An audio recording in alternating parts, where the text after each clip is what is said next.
बानी पाकिस्तान कायद-ए-आज़म मोहम्मद जिन्ना की आज 76वीं बरसी मुल्क भर में इंतहाई अक़ीदत और एहतराम के साथ मनाई जा रही है। अपनी वलवला अंगेज़ और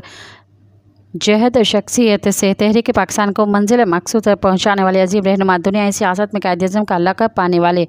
मोहतरम मोहम्मद अली जिन्ना को कौम से जुदा हुए 76 बरस बीत चुके हैं।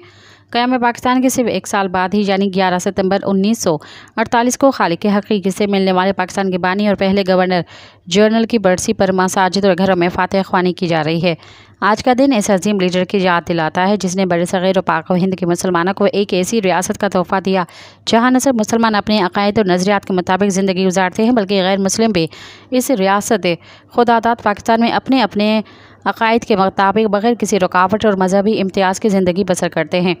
बड़े सग़ीर के मुसलमानों के लिए अलहदा वतन के हसूल की जिद्दोजहद में मोहम्मद अली जिन्ना का कायदाना किरदार को उजागर करने के लिए प्रिंट और इलेक्ट्रॉनिक मीडिया पर ख़ुसूसी प्रोग्रामों और कौमी और इलाक़ाई अख़बारात में ख़ुसूसी अशातों का अहतमाम किया गया। मज़ीद ख़बरन ऐं तफ़सीलात लाइ विज़िट कयो असांजी वेबसाइट www.awamiNewsHD.com ऐं ॾिसंदा रहो अवामी न्यूज़ HD।